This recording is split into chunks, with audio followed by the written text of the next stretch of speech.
আল্লাহকে ভয় করো, আল্লাহকে ভয় করো, আল্লাহকে ভয় করো। ইত্তাকুল্লাহ, ইত্তাকুল্লাহ, ইত্তাকুল্লাহ। ওহে মুসলিম, তোমাকে আল্লাহর সামনে দাঁড়াতে হবে।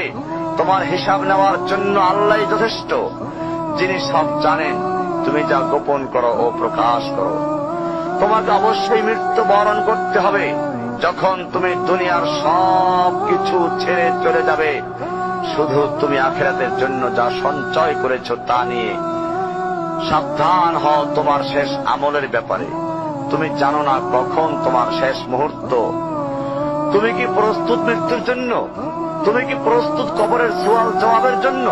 তুমি কি প্রস্তুত ভয়াবহ কিয়ামতের জন্য, হাসরের ময়দানের জন্য, হিসাব নিকাশের জন্য, আল্লাহকে জবাব দেওয়ার জন্য, মিজানের জন্য?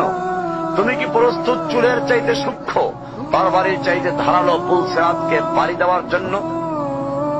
ভয়ঙ্কর তুমি জাহান্নামের ভয়ঙ্কর আযাব থেকে আত্মরক্ষার জন্য কাজ করছো তো?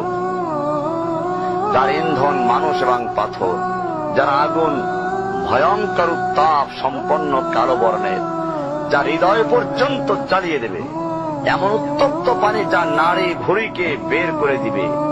রয়েছে খাবারে হিসাবে জাক্কুম ও গলিত পুঁজ।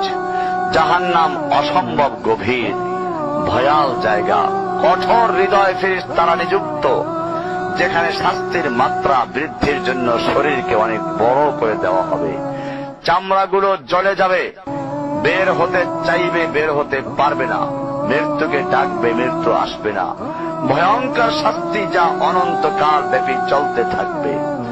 তুমি অগ্রগামী হও সেই চিরস্থায়ী জান্নাতের দিকে, যেখানে রয়েছে চিরন্তন সুখ।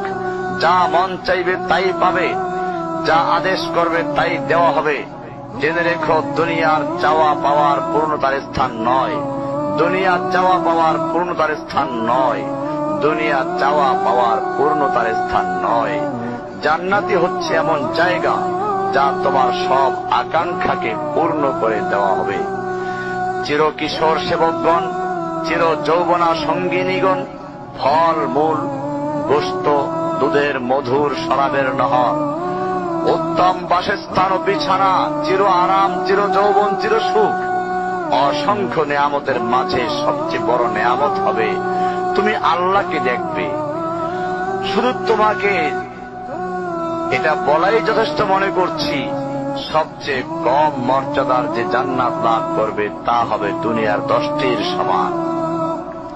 সুতরাং হে মুসলিম, হে ভাই, আল্লাহ তোমার প্রতি রহম করুন।